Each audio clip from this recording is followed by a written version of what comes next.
আসসালামু আলাইকুম। আমার রাত্রের আগে লাউ গোস্ত রান্না করছি। লাউ গোস্তটা আমি কীভাবে বানাই আপনাদের সঙ্গে শেয়ার করছি। আর এখানে আমি কুকারের মধ্যে তেল, পেঁয়াজ, তেজপাতা দিয়ে দিয়েছি।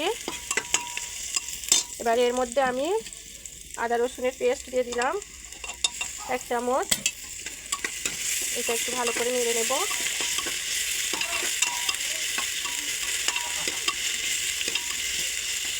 এবার এর মধ্যে আমি মশলা দেব। এখানে মশলার মধ্যে আছে আমার লঙ্কার গুঁড়ো, হলুদ গুঁড়ো, লবণ, জিরে। মশলাটা যে যেরকম খান আপনারা সেইভাবেই দেবেন। যে যেরকম মশলা খান, ঝাল খান, সেইভাবেই দেবেন। এটা একটু ভালো করে কষে নেব, নিয়ে এর ওপরে আমি মাংসটা দেব। মশলা কষা হয়ে গিয়েছে, আমি এর মধ্যে গোস্তটা দিয়ে দিচ্ছি।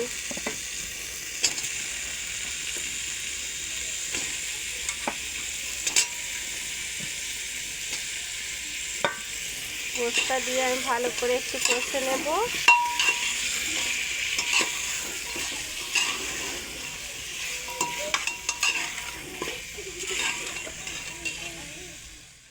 গোস্ত কষা হয়ে গিয়েছে, আমি এর মধ্যে পানি দিয়ে দেব। দিয়ে হাফ সিদ্ধ হওয়া পর্যন্ত আমি এটা রান্না করব। পানি দিয়ে আমি কুকারটা ঢাকনাটা বন্ধ করে দেব। গোস্ত সিদ্ধ হয়ে গিয়েছে, হাফ সিদ্ধ হয়ে গিয়েছে। এবারে আমি এর মধ্যে লাউটা দিয়ে দেব। আমি এখানে লাউ, টমেটো নিয়েছি আর একটা ছোট আলু নিয়েছি।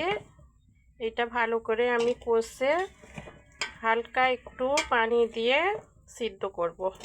বাকি সিদ্ধটা করে নেব। হাফ সিদ্ধ হয়েছে, হাফ বাকি আছে, এর সঙ্গে হাফটা সিদ্ধ হয়ে যাবে। লাউ গোস্ত কষানো হয়ে গিয়েছে, আমি এর মধ্যে একটু চিনি দেব।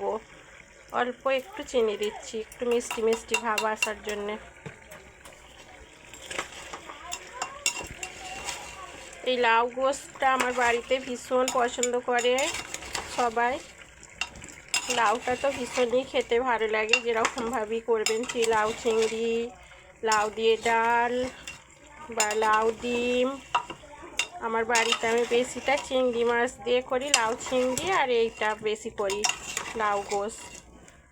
এটা ভীষণ পছন্দ, ভীষণ খেতে ভালো।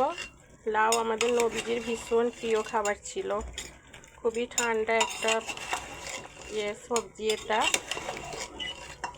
কষানো হয়ে গিয়েছে, আমি অল্প একটু পানি দেব, দিয়ে দুটো সিটি মেরে নেব। লাউ গোস্ত আমার রেডি হয়ে গিয়েছে। আমি কুকার থেকে ঢেলে নিয়েছি। এতে দেখেন কত সুন্দর মাখা মাখা হয়েছে। এর মধ্যে আমি একটু ধনেপাতা দিয়ে দিচ্ছি।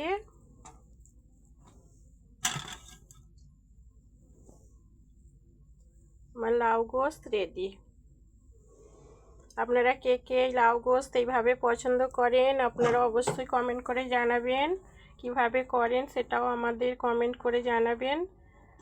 আমার রেসিপিটা ভালো লাগলে আপনারা শেয়ার করবেন, লাইক দেবেন, আর চ্যানেলটা ভালো লাগলে সাবস্ক্রাইব করবেন।